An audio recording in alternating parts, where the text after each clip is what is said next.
तुमने मुझे अपनाया नहीं तो मैं तुम्हें मार दूंगा या फिर अपने आप को। धमकी?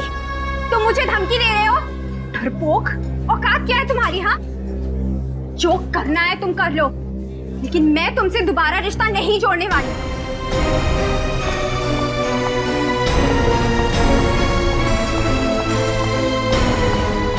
चलो ताशा, घर चलते।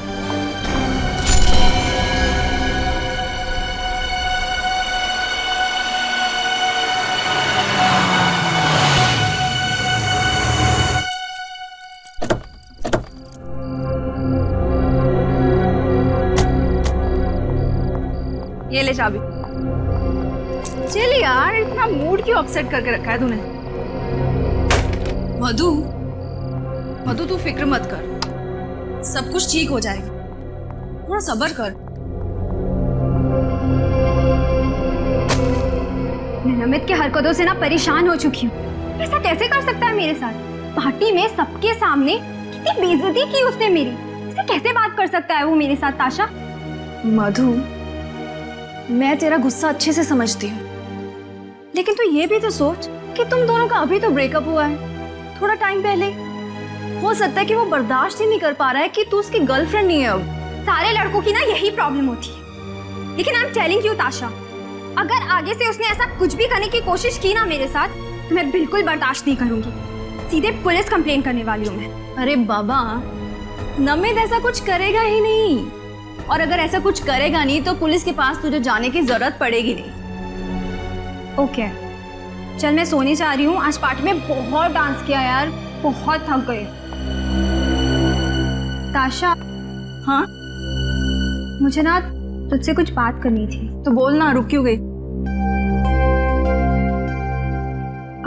अभी नहीं, अभी काफी रात हो चुकी है, कल बात करते हैं। कोई बात तुझे परेशान कर रही है ना? नहीं नहीं ताशा, परेशानी वाली कोई बात नहीं है, बस तुम्हारी पेंटिंग को लेके बात थी। कल सुबह बात करते हैं। चल, गुड नाइट। Good night.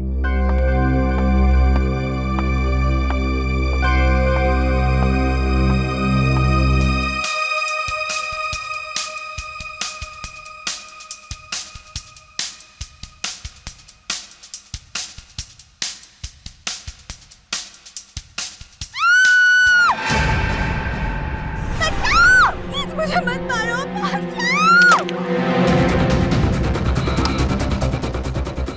मधु, छोड़ो, मधु, मत मारो मुझे, मुझे मत मारो, छोड़ो मुझे, छोड़ो, मधु, मुझे, बचाओ, छोड़ो, मधु, कोई बचाओ, दरवाजा खोलो, मधु, दरवाजा खोलो, बचाओ, मधु, कोई बचाओ।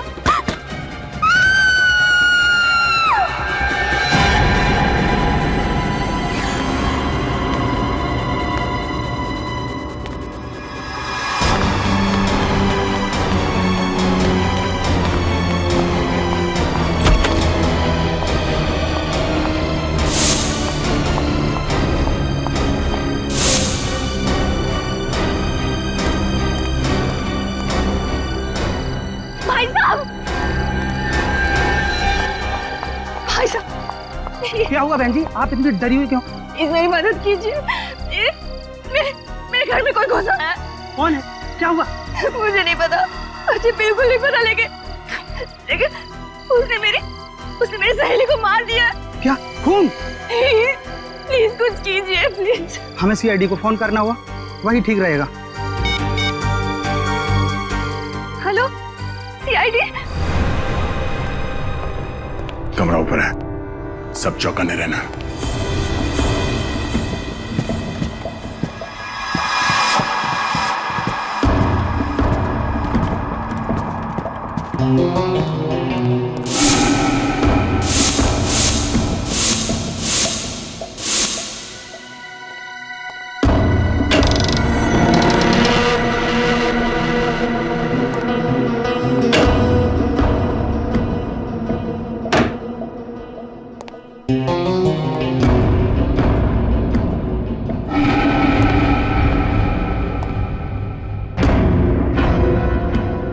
खिड़की और दरवाजा तो अंदर से बंद है।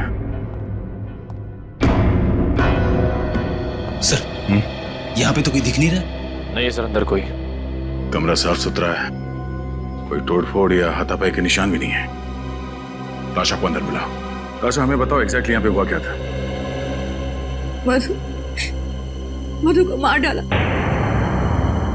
ये मधु कौन है? मधु मेरी बहुत करीबी सहेली है। हम दोनों नाइट क्लब में पार्टी करने गए थे। 1 बजे के करीब घर लौटे और वो अपने रूम में चली गई और फिर उस पर किसी ने हमला किया। बड़ी, बाहर सिक्योरिटी गार्ड से जरा पूछताछ करो।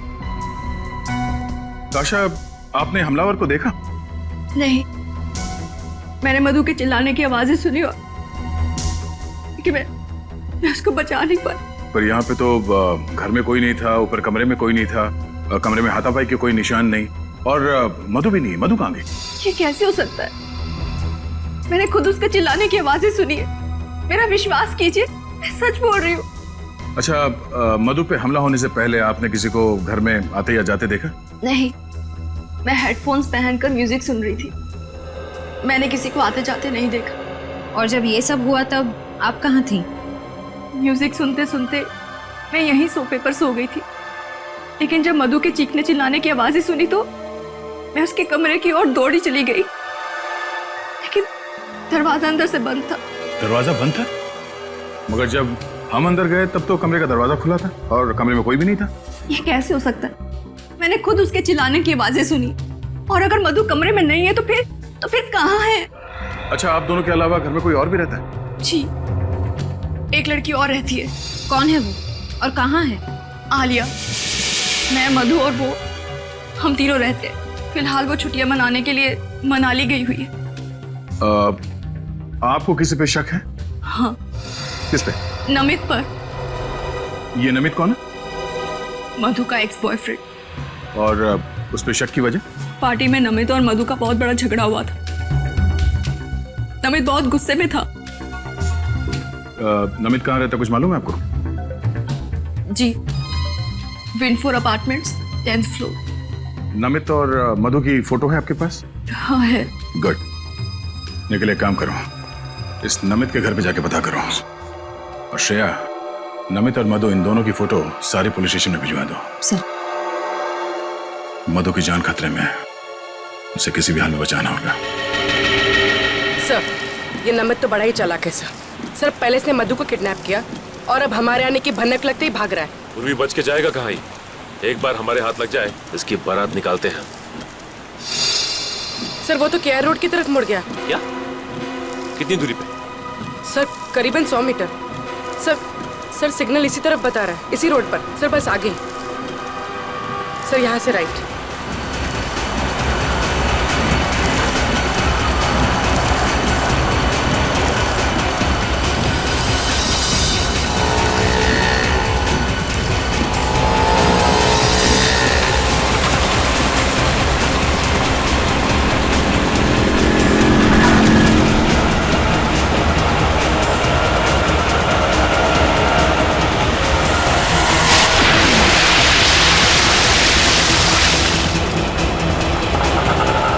सर, नमित इसी रिक्शा में।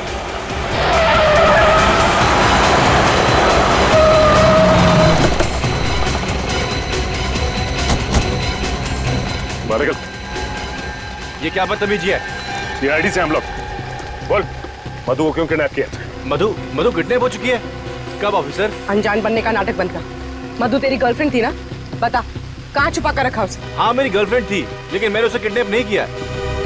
तो फिर उसको पार्टी में चाकू दिखाकर धमकी क्यों दी तूने? बोल। हाँ, लेकिन मेरा विश्वास करो, मैं उससे सच्चा प्यार करता हूँ। हमारे बीच कुछ गलतफहमी हुई थी। और इसी गलतफहमी की वजह से तूने उसे किडनैप कर लिया। बोल, कहाँ छिपा के रखा है उसे? और उसके घर क्यों गया था तू? हाँ, मैं गया था, पिछले दरवाजे से गया था उसे समझाने के लिए, लेकिन वो घर पे नहीं थी। तो फिर चोरी से उसके घर में घुसने की क्या जरूरत है? पीछे के दरवाजे से? हाँ? क्योंकि ताशा मुझे पसंद नहीं करती है, इसके लिए मैं उसके सामने नहीं जाना चाहता था। तो ताशा ने तुझे देखा कैसे नहीं? घर के बाहर वो किसी आदमी से बात कर रही थी और मैं चुपके से निकल गया। मतलब तुम्हारे वहाँ जाने से पहले ही मधु गायब हो चुकी थी? हाँ सर, मैंने कुछ नहीं किया, मेरा यकीन करो। तो फिर तू भाग क्यों रहा था? मैं भाग नहीं रहा था, मैं तो मधु से मिलने नासिक जा रहा था, क्योंकि उसकी मम्मी डैडी नासिक में ही रहते हैं। आपको विश्वास ना हो तो मेरे टिकट देख लीजिए सर।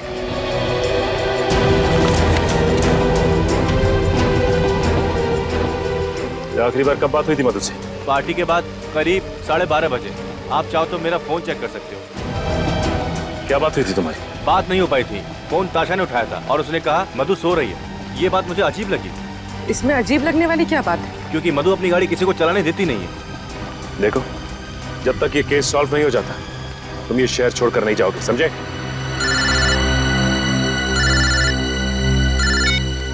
हेलो? हाँ, क्या? कहाँ पे? ठीक है, हम लोग अभी पहुंचते हैं।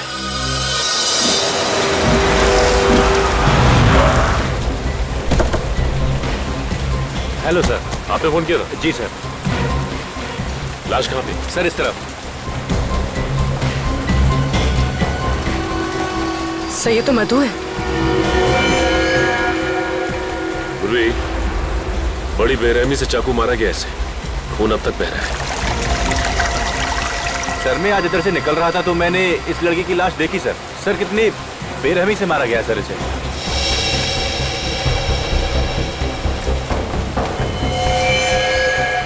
सर ये देखिए, सर झाड़ियों पर भी खून लगा हुआ है। हाँ। सर इसके शरीर पे कोई खरोच का निशान नहीं। इसका मतलब इसकी खूनी के साथ कोई हाथापाई नहीं हुई। हाँ पूर्वी, यही तो कमाल की बात है कि इसने अपने आप को बचाने की कोशिश क्यों नहीं की? कहीं भी कोई खरोच के निशान नजर नहीं आए।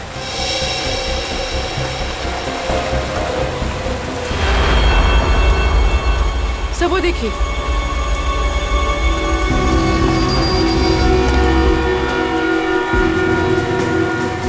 सर ये चाकू।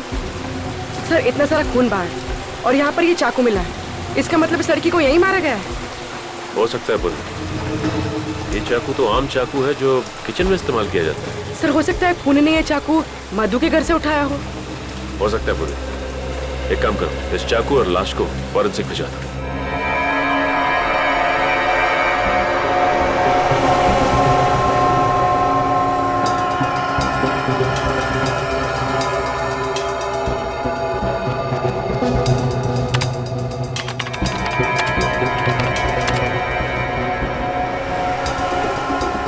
ओ, ये बात है। क्या बात है डॉक्टर साहब? रजत, जिस किसी ने भी इस मधु का खून किया है ना, वो इससे बहुत ज्यादा नफरत करता है। इतनी नफरत करता है कि इसे तड़पा तड़पा कर मारना चाहता है। हाँ सर, जिस बेरहमी से ये वार किया है उससे तो साफ मालूम पड़ता है कि खूनी कितना निर्दयी होगा। होगा नहीं श्रेया, होगी। क्या होगी? हाँ होगी। वैसे आपको ये बता दूं, मधु के खून में बहुत ज्यादा मात्रा में ड्रग्स पाई गई है। मतलब सालू के साहब मधु को ड्रग्स लेने की आदत थी? लेकिन सर जब हमने मधु के दोस्तों से पूछताछ की तो उन्होंने कहा कि मधु को ऐसी कोई आदत नहीं थी। फिर तो एक ही गुंजाइश है, किसी ने धोखे से मधु के ड्रिंक्स में ड्रग्स मिला दिया। बिल्कुल बिल्कुल। और उसके बाद ये मधु इस हालत में ही नहीं थी कि अपने ऊपर वार करने वाले से बचाव कर सके। डॉक्टर साहब, इस चाकू से मधु का खून किया गया। इस पर उंगलियों के निशान किसके? मुजरिम कौन है? गवाह भी वही, मुजरिम भी वही। क्या ताशा ने ही मधु का खून किया? ये कैसे हो सकता है सर?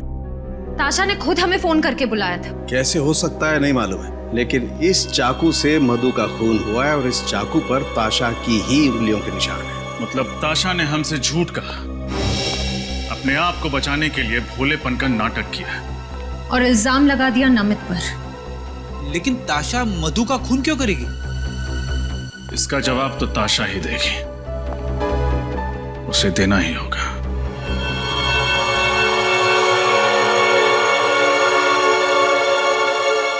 ये सब क्या हो गया है? मधु को तो सब पसंद करते थे ना। सुदेश जी, मुझे नमित पर बहुत शक हो रहा है। इतना घिनौना काम उसके अलावा और कोई कर ही नहीं सकता। देखो, मधु के कातिल को पकड़ना सीआईडी की जिम्मेदारी है। तुम अपनी जिम्मेदारी पे ध्यान दो ना। आर्ट एग्जीबिशन को कामयाब करना तुम्हारी जिम्मेदारी है, उस पे कंसंट्रेट करो, समझी? अरे आप लोग यहाँ, कुछ पता चला क्या? हाँ, थोड़ा बहुत पता चला है, बाकी आपसे जानना है।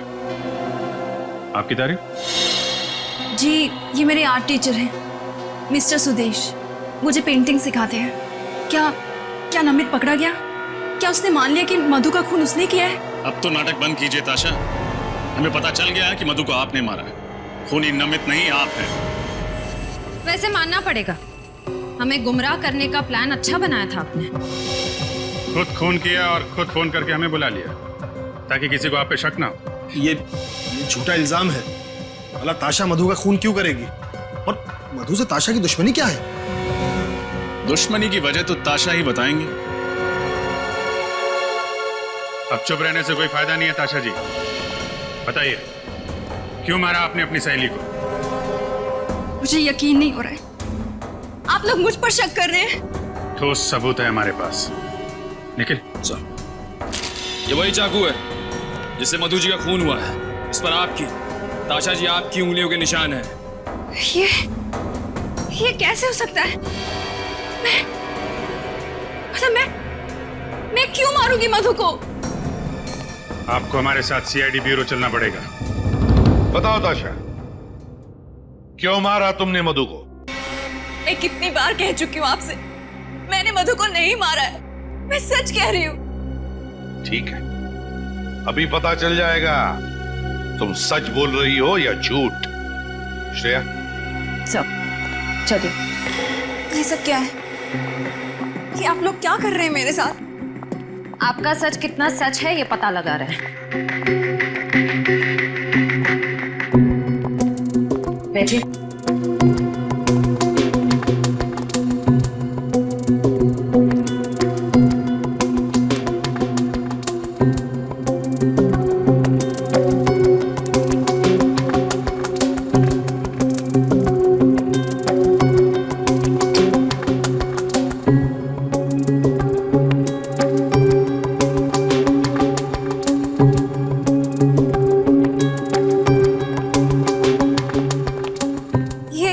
ये सब क्या कर रहे हैं आप लोग? ताशा, हम तुम्हारी पॉलीग्राफ टेस्ट करेंगे। इस टेस्ट से सच और झूठ का फर्क पता चलता है।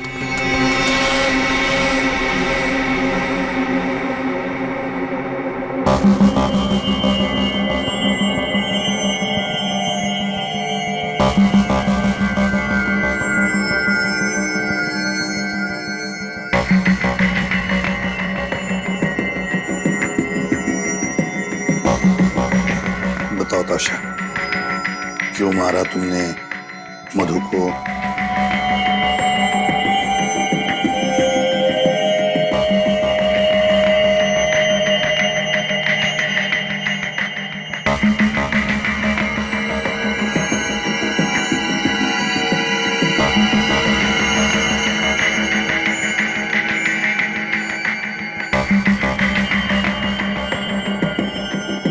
क्या तुमने वाकई मधु को नहीं मारा? मारा या नहीं मारा?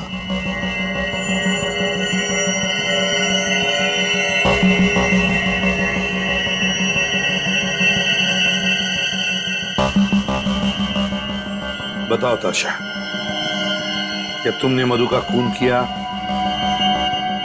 नहीं, मैंने मधु को नहीं मारा।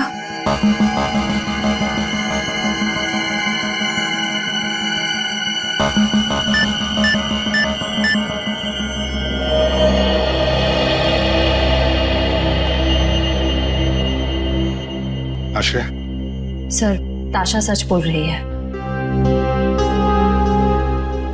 जाने दो इसे।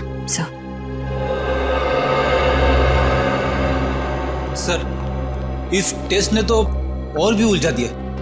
अब क्या करें? हाँ सर, अजीब बात है, सारे सबूत इसके खिलाफ हैं, फिर भी ये बेकसूर है। ये कैसे हो सकता है सर? सचिन, कॉलोनी के वॉचमैन ने बताया कि ये दोनों मतलब ताशा और मधु रात के 1 बजे एक साथ लौटी। हाँ सर, और ताशा ने हमें तकरीबन 1:30 बजे फोन किया। एग्जैक्टली। मतलब सर, ताशा के पास सिर्फ आधे घंटे थे मधु का खून करके वापस आने के लिए। ताशा ने फोन किया हमें रात के 1:30 बजे। मधु की लाश जहां पर मिली है वो ताशा के घर से 20 मिनट की दूरी पर मिली, तो आने जाने में ताशा को आने जाने में 40 मिनट लगने चाहिए। ये आने जाने में 40 मिनट? तो फिर सर आधे घंटे में ताशा ने अपने घर से फोन कैसे किया होगा? एग्जैक्टली आधे घंटे में फोन कैसे किया होगा, है ना? इसका एक ही मतलब है कि कोई तो है जो ताशा को फंसाने की कोशिश कर रहा है मधु के खून के जुर्म में। अब सर अब आपको ऐसा क्यों लग रहा है? जरा सोचो फ्रेडी, सोचो। साळुंखे को मधु के खून में से ड्रग्स मिले हैं, तो हो सकता है कि उस पार्टी में मधु के ड्रिंक में किसी ने ड्रग्स डाले। सर ये मुमकिन है, क्योंकि जिस रात मधु का खून हुआ उस रात ताशा और मधु दोनों पब से पार्टी करके लौट रहे थे। बस तो फिर सचिन, उस पब में जाकर पता लगा उस पार्टी में कौन कौन आया था और क्या क्या हुआ था।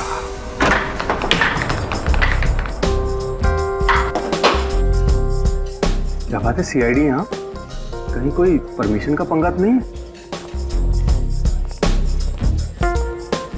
एक्सक्यूज मी, क्या बात है मिस्टर मैनेजर?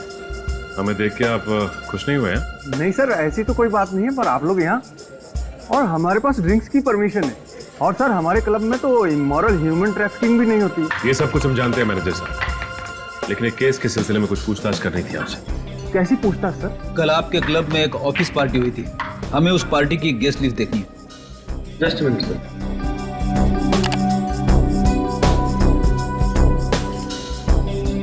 ये लीजिए सर, ये उस पार्टी गेस्ट लिस्ट। सर इस लिस्ट में एक नाम जाना पहचाना सा लग रहा है। कौन सा नाम? सर आलिया क्या, ताशा की रूममेट? मगर ताशा तो कह रही थी कि आलिया फिलहाल छुट्टियां मनाने शहर से बाहर गई हुई है, मनाली में। बड़ी हो सकता है उसने हमसे झूठ बोला। ये देखो, आलिया के नाम के सामने ये लैंडलाइन नंबर लिखा हुआ है। कहीं ये नंबर उसी जगह का तो नहीं है जहां पे ये तीनों साथ में रहती थी? लेकिन सर हमें उस घर में कोई लैंडलाइन फोन मिला ही नहीं। एक काम करो निखिल, इस नंबर पे जरा फोन लगाओ, देखो क्या पता चलता है।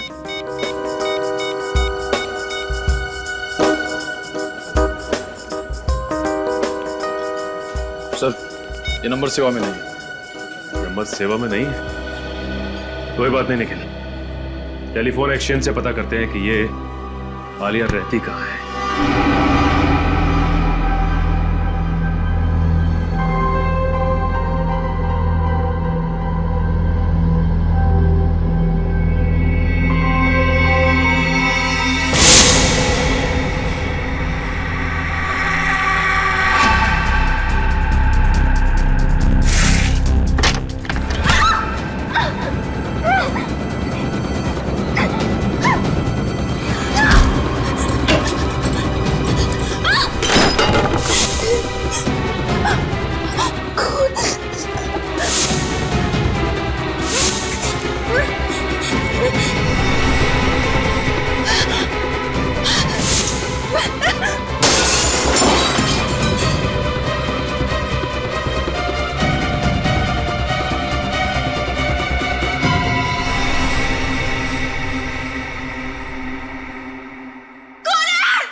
लगता है हमारे आने से पहले ही आलिया यहां से भाग गई।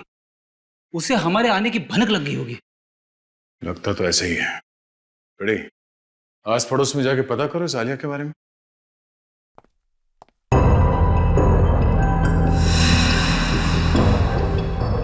आलिया,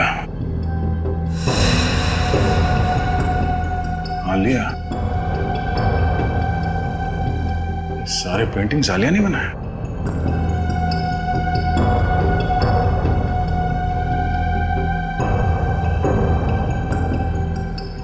सर, मैंने पड़ोस के मकान में रहने वाली एक औरत से पूछा, वो भी आलिया को नहीं जानती।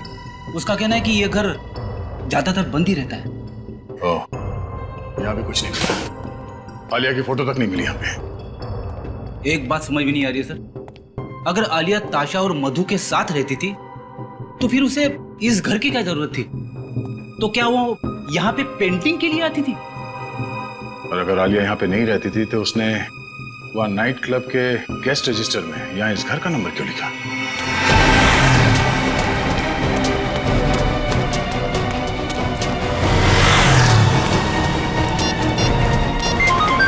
ताशा का फोन?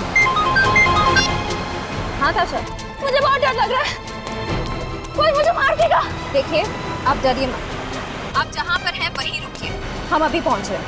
हाँ, ठीक है।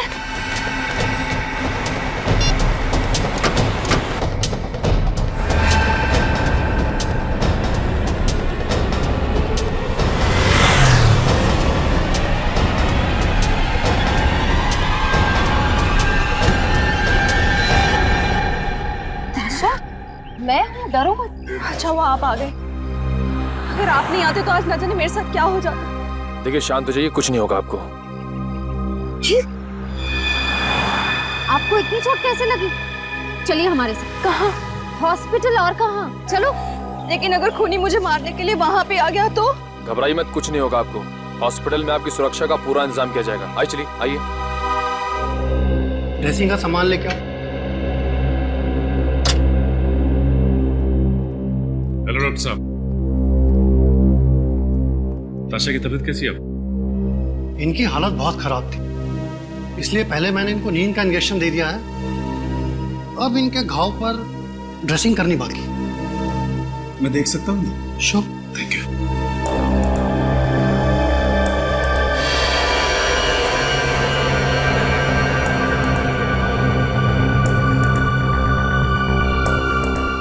सर लगता है आलिया ने हमला किया ताशा पर। नहीं सचिन, मैं दावे के साथ कह सकता हूं कि ये चोट आलिया की वजह से नहीं आई है। ये चोट ताशा को खुद की वजह से आई है। मतलब मेरे को समझा नहीं। सचिन, या तो ताशा ने अपने आप को किसी चीज से मारा है या फिर कोई और वजह है, जैसे ये कहीं गिर गई या ताशा गिरी या फिर ताशा को गिराया गया। ये तो ताशा के घर जाने के बाद ही पता चलेगा कि इस घाव की वजह क्या है। अच्छी तरीके से तलाशी लो घर की।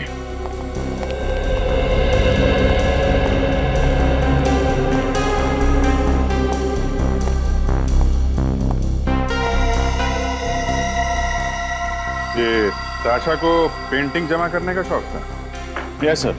सर ये देखिए, क्या है इसमें?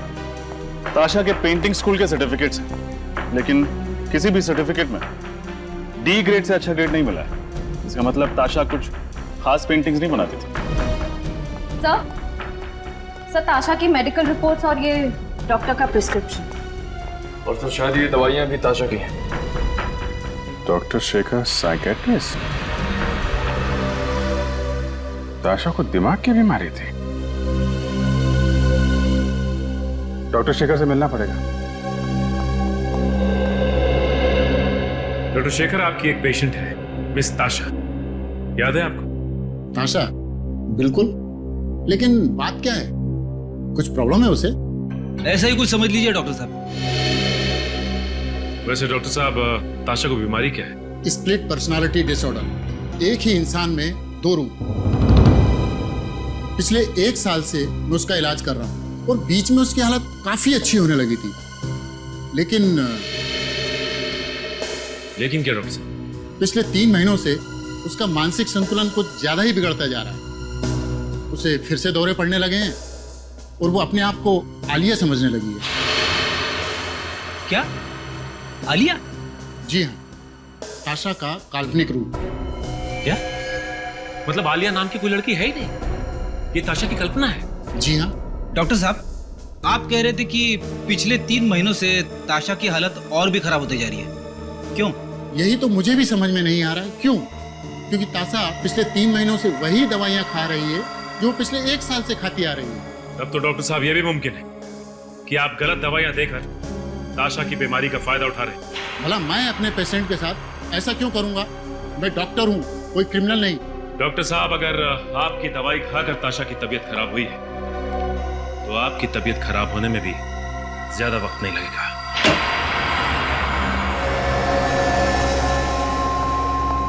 अरे डॉक्टर शेखर, कितने सालों के बाद कैसे हो यार?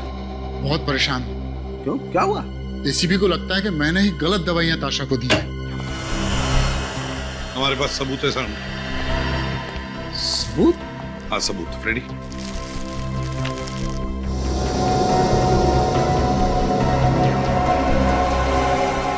ये दवाइयां हमें ताशा के घर से मिली और ये सारी दवाइयां डॉक्टर शेखर ने प्रिस्क्राइब की है। लेकिन बॉस, जो व्यक्ति स्प्लिट पर्सनैलिटी का शिकार होता है उसे यही दवाई दी जाती है। इसमें कुछ गलत नहीं किया इसने। मान लिया ना सालुंखे, मगर मुझे शक है कि इन कैप्सूल्स में कुछ और ही है। ऐसा कैसे हो सकता है? चेक कर ले। ठीक है, मैं चेक करता हूं।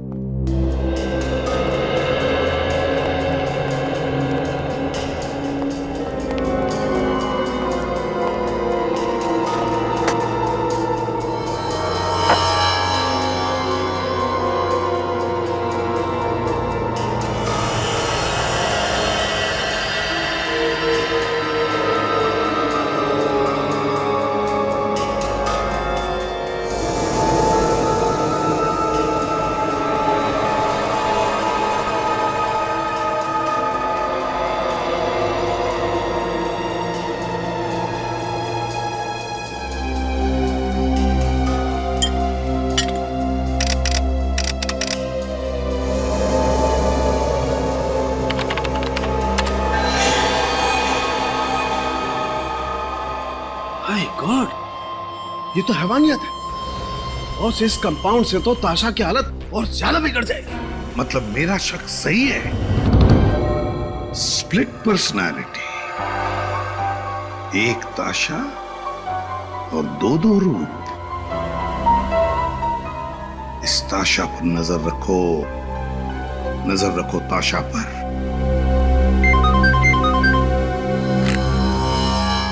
एसीपी प्रद्युमन, क्या?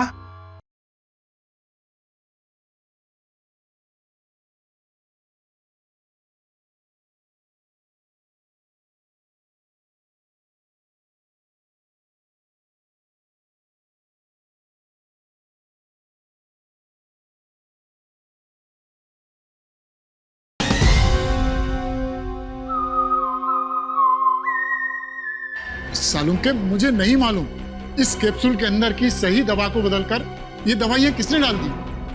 मैं मानता हूं कि मैंने ही ताशा को ये प्रिस्क्रिप्शन दी थी, लेकिन मैंने ये दवाइयां नहीं बदली। तो फिर कौन कर सकता है ये? बस मैं डॉक्टर शेखर को बहुत अच्छी तरह से जानता हूँ, काफी सालों से जानता हूँ। ये ऐसी गिरी हुई हरकत नहीं कर सकता है, इसकी गारंटी मैं लेता हूँ। ठीक है, देख सालुंखे, तू डॉक्टर शेखर की गारंटी ले रहा है, इसलिए मैं इन्हें छोड़ रहा हूं, वरना तू जानता है। तो डॉक्टर शेखर जी, जब तक हमारी तहकीकात पूरी नहीं होती आप ये शहर छोड़कर कहीं नहीं जाओगे, please. Ji. Split personality,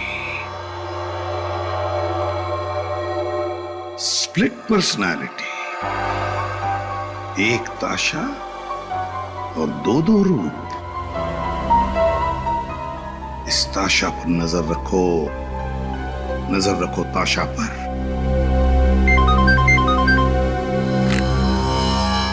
ACP Pradyuman, क्या?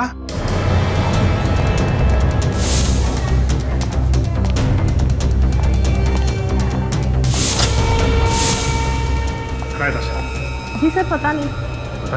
रिसेप्शन पर पता करते हैं। डॉक्टर साहब, ताशा कहाँ है? वो अचानक से कहीं चली गई, इसीलिए मैंने आपको फोन किया। अचानक कहाँ गायब हो सकती है? आप में से किसी ने देखा उसे? सर मैंने देखा है, ताशा काले रंग के कार में बैठकर चली गई। ठीक है, पार्किंग लॉट से उस गाड़ी वाले का नंबर लेते हैं। शायद ताशा जिस गाड़ी में से भागी वो गाड़ी कहाँ पर है, कुछ पता चला? नहीं सर, हाईवे पुलिस या चेक पोस्ट से अभी तक कोई खबर नहीं आई। कोई तो है जो ताशा की बीमारी का फायदा उठा रहा है। और सर, ये जो कोई भी है ताशा के बहुत करीब है और उसे अच्छी तरह से जानता है। हाँ, एग्जैक्टली। सर, ताशा जिस गाड़ी में से भागी है उस गाड़ी का पता चल गया सर। वो गाड़ी उसी के नाम पे रजिस्टर है। गाड़ी ताशा के नाम पर ही रजिस्टर है, तो फिर खूनी शायद उसी गाड़ी में ताशा को लेकर गया होगा। वैसे भी सर, खूनी गलत दवाइयां देके ताशा को सम्मोहित कर रहा था, और उसी की बात सुनकर ताशा हॉस्पिटल से भागी भी होगी। मगर कौन हो सकता है ये? कौन कर सकता है ये सब? नहीं, ये सुदेश तो नहीं? सुदेश? हाँ, सुदेश, वही चित्रकार, वो पेंटर जो ताशा और आलिया को पेंटिंग सिखाता था। सर वही जो ताशा की हमेशा तरफदारी करता रहता था। हाँ, वही ताशा के आसपास ही तो रहता था, और वो ताशा की बीमारी के बारे में भी जानता था, और ये भी जानता था कि ताशा अपनी दिमाग की बीमारी के लिए इलाज करवा रही है। सचिन, एक काम करो, उस डॉक्टर को फोन करो जो इलाज करा रहा है। सर,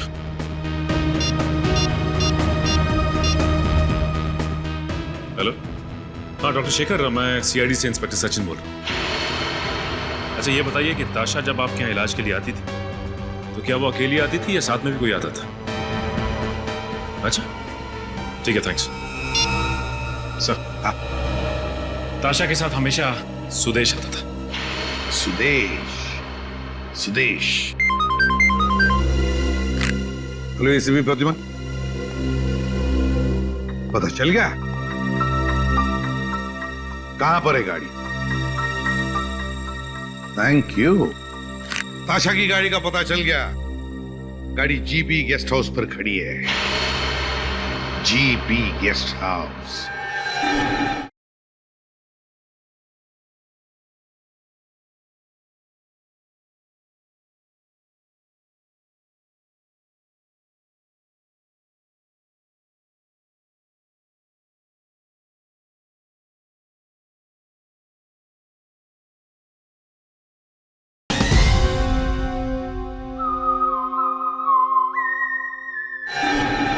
हॉस्पिटल से मुझे यहाँ लेकर आए हो, क्या चाहते हो तुम?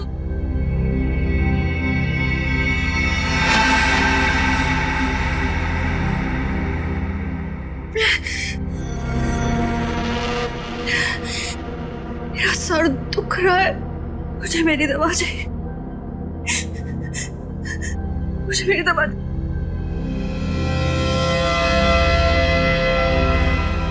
मेरी दवा, मेरी दवा।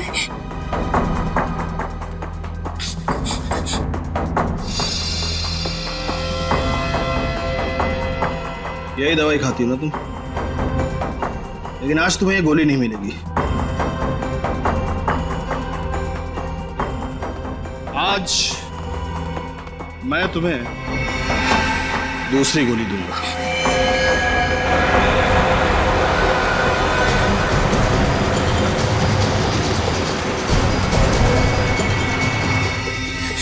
मुझे मत मारो, मुझे जाने दो प्लीज, मुझे जाने दो, नहीं तो मैं तुम्हें सीआईडी को सब कुछ बता दूंगी। इसीलिए मैं तुम्हें मारना चाहता हूं, क्योंकि तुम सीआईडी को सब कुछ बता दोगी।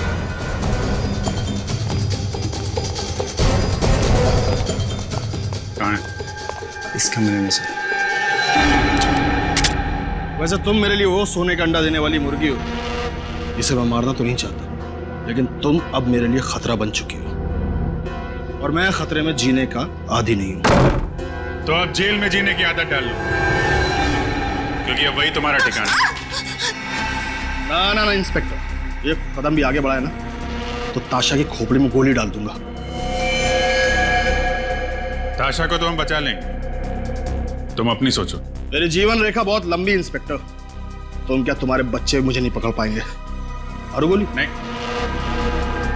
छोड़ो उसे। आगे मत बढ़ना इंस्पेक्टर।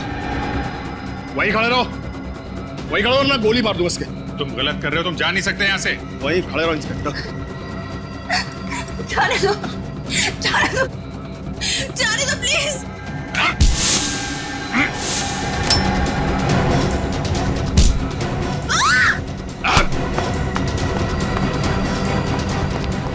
कहाँ गया? जय सर। पकड़ो उसे। सर। ठीक है? Yes sir. हॉस्पिटल लेके जाओ जल्दी।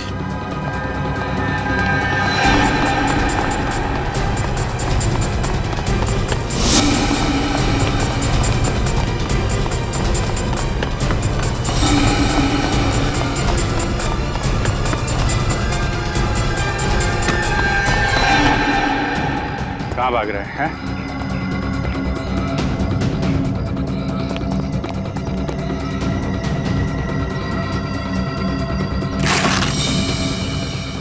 आगे मत बढ़ना, आगे मत बढ़ना वरना सर फोड़ दूंगा। आगे मत बढ़ना।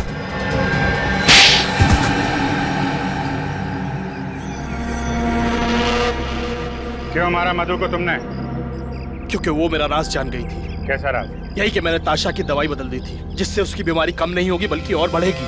ऐसा करने की वजह? ताशा का दूसरा रूप आलिया, जिससे मुझे फायदा था। ताशा जब आलिया के रूप में आती थी तो बहुत अच्छी पेंटिंग करती थी।